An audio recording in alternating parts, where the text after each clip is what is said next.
विद्यार्थी मित्रांनो, आजच्या तासामध्ये आपण बघणार आहोत प्रकरण दुसरे, प्रमंडळ संदेशवहन. जो विषय आहे पायाभूत व्यावसायिक संदेशवहन, फंडामेंटल ऑफ बिझनेस कम्युनिकेशन. यापूर्वीच्या तासामध्ये आपण प्रमंडळ संदेशवहन हे प्रकरण सुरू केले होते. त्यामध्ये आपण बघितलं होतं संदेशवहनाचे जाळे अर्थात कम्युनिकेशन नेटवर्क, ज्यामध्ये आपण फॉर्मल कम्युनिकेशन अर्थात औपचारिक संदेशवहन म्हणजे काय हे आपण यापूर्वीच्या तासामध्ये बघितलेलं आहे. त्यामध्ये आपण औपचारिक संदेशवहनाचे प्रकार हे आपण त्या ठिकाणी बघितलेलं आहे. त्यामध्ये आपण पहिला प्रकार घेतलेला आहे डाउनवर्ड कम्युनिकेशन अर्थात अधोगामी संदेशवहन. त्यानंतर आजच्या तासामध्ये आपण दुसरा प्रकार बघणार आहोत अपवर्ड कम्युनिकेशन, उधोगामी संदेशवहन. मी सहाय्यक प्राध्यापक डॉक्टर विधर जाधव, पदव्युत्तर वाणिज्य व व्यवस्थापन विभाग, पीपल्स कॉलेज नांदेड, आपल्यासाठी घेऊन येत आहे प्रकरण दुसरे, प्रमंडळ संदेशवहन. प्रमंडळ संदेशवहनामध्ये या ठिकाणी आपण आज सविस्तर बघणार आहोत अपवर्ड कम्युनिकेशन अर्थात ऊर्ध्वगामी संदेशवहन, जो की औपचारिक संदेशवहनाचा दुसरा प्रकार आहे. अपवर्ड संदेशवहन, ऊर्ध्वगामी संदेशवहन म्हणजे काय? जेव्हा संदेश खालच्या पातळीवरील व्यक्तींकडून वरील पातळीवरील अधिकाऱ्यांकडे प्रसारित होतो तेव्हा त्याला ऊर्ध्वगामी किंवा खालून वर संदेशवहन असे म्हटले जाते. ऊर्ध्वगामी संदेशवहनाच्या काही पद्धती आहेत, त्या आपण बघणार आहोत. पहिली पद्धत आहे कर्मचाऱ्यांच्या बैठकी. व्यावसायिक संघटनेमध्ये व्यवस्थापक आणि कर्मचारी यांच्या बैठकीचे आयोजन केले जाते. या बैठकीत कर्मचारी आपली मते, सूचना, तक्रारी मांडतात. व्यवस्थापक व वरिष्ठ अधिकारी या तक्रारी किंवा सूचना ऐकून घेतात. तसेच अशा बैठकीमध्ये विविध विषयांवर चर्चा केली जाते आणि योग्य तो निर्णय घेतला जातो. म्हणजे कर्मचाऱ्यांच्या बैठका हे साधारणतः त्यांच्या काही समस्या आहेत, काय अडचणी आहेत यासाठी आयोजित केल्या जातात, किंवा त्यांना एका विशिष्ट ठिकाणी बोलावून त्यांना काही सूचना द्यावयाच्या असतील तर त्यावेळेस कर्मचाऱ्यांच्या बैठका त्या ठिकाणी आयोजित केल्या जातात. त्यामध्ये कर्मचारी आपले काही समस्या असतील, आपले काही सूचना असतील त्या वरिष्ठांपर्यंत पोहोचवित असतात. त्यानंतर नंबर 2 आहे मुक्तद्वार धोरण. काही संघटनांमध्ये व्यवस्थापक आणि सहाय्यक कर्मचारी यांच्यात संदेशाचे योग्य आदान प्रदान होण्याकरिता मुक्तद्वार धोरण अवलंबिले जाते. यात कर्मचारी किंवा वरिष्ठ अधिकाऱ्यांना सरळ भेटू शकतात, त्यांच्याशी चर्चा करू शकतात, किंवा त्यांचा जो नेता असतो कर्मचारी संघटनांचा, ज्याला की आपण फोरमन असे त्या ठिकाणी म्हटलं जातं, त्यांच्यासोबत ते चर्चा करू शकतात. कर्मचाऱ्यांनी आपल्या मर्यादा लक्षात घेऊन कार्य केले तर खालून वर संदेशवहनाची ही अत्यंत उपयुक्त पद्धती मानली जाते. म्हणजे या ठिकाणी काय केलं जातं, कर्मचाऱ्यांना त्या ठिकाणी स्वातंत्र्य दिलेलं असतं की तुमच्या समस्या असतील, तुमच्या काही अडचणी असतील तर तुम्ही त्या वरिष्ठांपर्यंत किंवा जे व्यवस्थापक मंडळी असतात त्यांना तुम्ही मुक्तपणे सांगू शकतात, त्यांच्यापर्यंत पोहोचवू शकतात. त्यानंतर नंबर 3 सूचना पेटी. ऊर्ध्वगामी संदेशवहनास प्रभावी करण्यासाठी एक उपयुक्त माध्यम म्हणजे कारखान्यात किंवा उपक्रमात सूचना पेटी ठेवणे होय. उपक्रमात काम करणाऱ्या कर्मचाऱ्यांच्या, श्रमिकांच्या अडचणी असतात, त्या माहिती करून घेणे आवश्यक असते. कामगारांना त्यांच्या सूचना लेखी स्वरूपात या पेटीत टाकण्यासंबंधी सुचविले जात असते. एका विशिष्ट मुदतीनंतर या पेट्या उघडून कर्मचाऱ्यांच्या सूचनांची दखल घेतली जाते. म्हणजे साधारणतः हा सुद्धा एक ऊर्ध्वगामी संदेशवहनाचा प्रकार आहे, जो म्हणजे सूचना पेटी. एखाद्या कंपनीमध्ये किंवा कार्यालयामध्ये सूचना पेटी ठेवली जाते, ज्यामध्ये तेथील कर्मचारी त्यांना आवश्यक असणाऱ्या सूचना कंपनीला त्या ठिकाणी करू शकतात. त्यानंतर नंबर 4 आहे मुलाखत. कर्मचाऱ्यांची सूचना विशेष महत्त्वाची असल्यास किंवा त्यांच्या तक्रारींचे निराकरण लवकर करणे आवश्यक असल्यास कर्मचाऱ्यांची मुलाखत घेतली जाते व त्यांचे काय म्हणणे आहे ते ऐकून घेतले जाते. या मुलाखतीच्या माध्यमाने कर्मचाऱ्यांचे म्हणणे समजून घेतले जाते, त्यांना त्यांचे मत व्यक्त करण्याची संधी दिली जाते आणि योग्य उपाययोजना केली जात असते. म्हणजे एखादं सजेशन किंवा सूचना जर कर्मचाऱ्यांनी चांगल्या पद्धतीची दिली असेल की ज्यामुळे कंपनीचा चांगला फायदा होण्याची शक्यता असेल, तर कंपनीचे व्यवस्थापक जे आहेत ते त्या कर्मचाऱ्याला बोलवतात आणि त्याच्या समोरासमोर त्याच्यासोबत चर्चा करतात, त्याची मुलाखत घेतात आणि त्यावरती योग्य ती उपाययोजना करण्याचं ठरवतात. नंबर 5 आणि शेवटचा आहे, शेवटची पद्धत अनौपचारिक संमेलने. उपक्रमामध्ये वेळोवेळी कर्मचाऱ्यांची अनौपचारिक संमेलने सभा आयोजित केल्या जातात. या निमित्ताने कर्मचाऱ्यांना व्यवस्थापकांशी भेटण्याची बोलण्याची संधी मिळते. ते आपल्या विचारांचे आदान प्रदान मोकळेपणाने करू शकतात.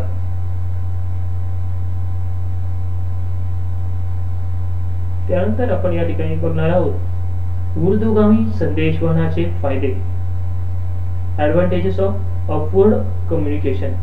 त्यामध्ये नंबर 1, कर्मचाऱ्यांच्या वागणुकीविषयी समस्या माहिती होतात. हा फायदा आहे त्या ठिकाणी. या ऊर्ध्वगामी संदेशवहनामध्ये विविध पद्धतींचा वापर केल्यास व्यवस्थापकांना कर्मचाऱ्यांच्या वागणुकीविषयीच्या समस्या माहिती होतात. ही माहिती सरळ कर्मचाऱ्यांकडून मिळत असल्यामुळे विश्वसनीय असते. या माध्यमाने ते कर्मचाऱ्यांशी संघटनेप्रती भावना, विचार, मते जाणून घेऊ शकतात. नंबर 2, विश्वासाश्रित संबंध.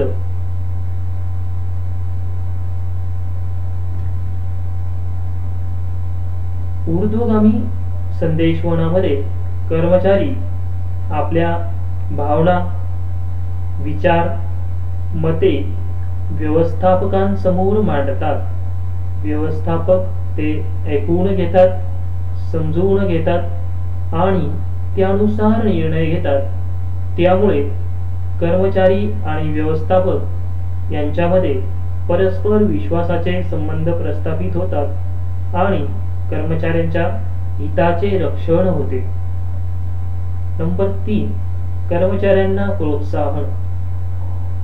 कर्मचाऱ्यांचे म्हणणे व्यवस्थापकांनी ऐकून घेतल्यास, कर्मचाऱ्यांच्या तक्रारींचे निवारण झाल्यास, त्यांच्या सूचनांना पर्याप्त स्थान देण्यात आल्यास आपल्यालाही उपक्रमात स्थान आहे, आपले म्हणणे ऐकले जाते अशी भावना त्यांच्या मनात निर्माण होते.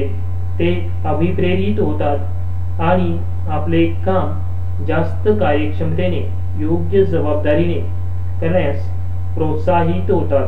यामुळे प्रबंधक कर्मचाऱ्यांकडून योग्य रीतीने कार्य करून घेऊ शकतात. म्हणजे एक प्रकारे कर्मचाऱ्यांना या ठिकाणी काय केलं जातं, प्रोत्साहित केले जातं की तुम्ही सुद्धा या ठिकाणी कंपनीचा एक विशिष्ट घटक आहात, तुम्हाला सुद्धा एक या ठिकाणी मानाचं स्थान आहे. नंबर 4, औद्योगिक शांतता. व्यवस्थापकांनी ऊर्ध्वगामी संदेशवहनाचा योग्य उपयोग करून घेतल्यास ते कर्मचाऱ्यांच्या तक्रारींचे योग्य निवारण करू शकतात. त्यांच्या समस्यांचे निराकरण करू शकतात आणि यामुळे औद्योगिक शांतता कायम ठेवता येते. औद्योगिक शांतता प्रस्थापित झाल्यास उपक्रमाची उद्दिष्टे पूर्ण करता येतात.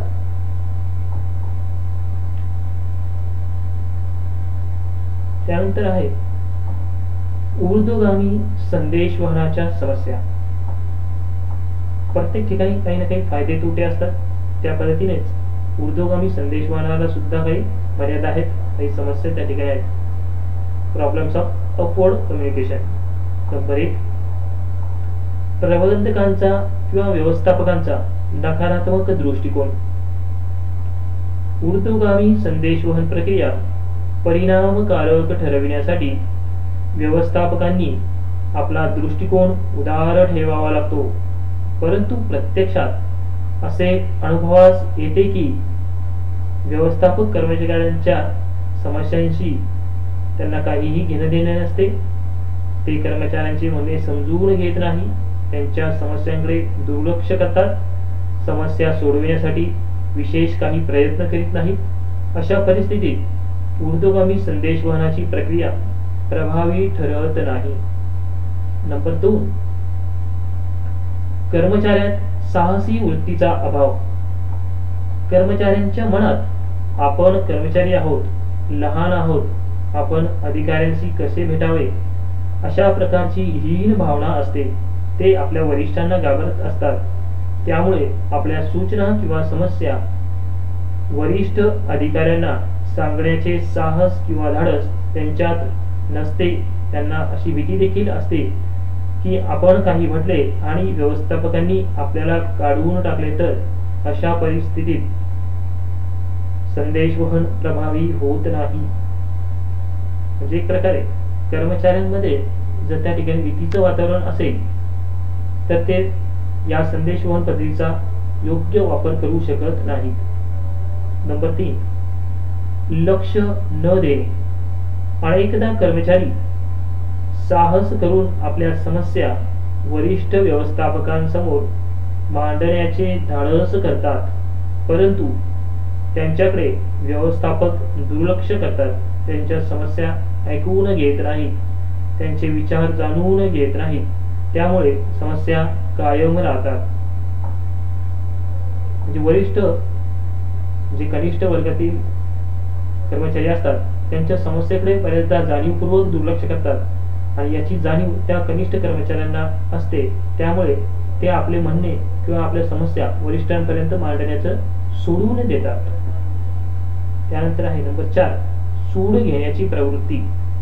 कर्मचाऱ्यांनी जर वरिष्ठ व्यवस्थापकांशी संपर्क साधून काही समस्या मांडल्या तर त्यांचे वरिष्ठ अधिकारी व सुपरवायझर यांना ते आवडत नाही. आपल्याला हा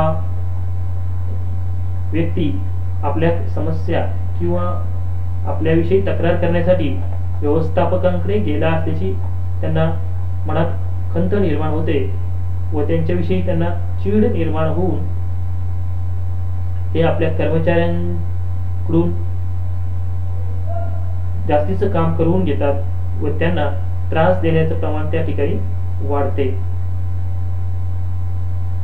व विविध प्रकारे ते आपल्या कर्मचाऱ्यांचा छळ करण्यास सुरुवात करतात.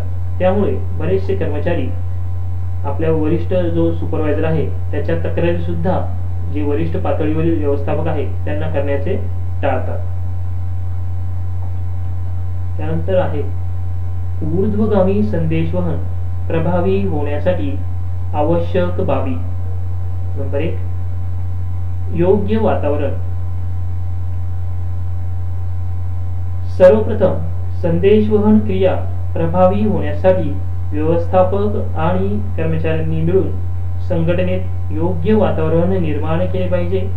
त्यांचे संबंध, त्यांची वागणूक योग्य असेल तर संदेशाचे प्रसारण योग्य प्रकारे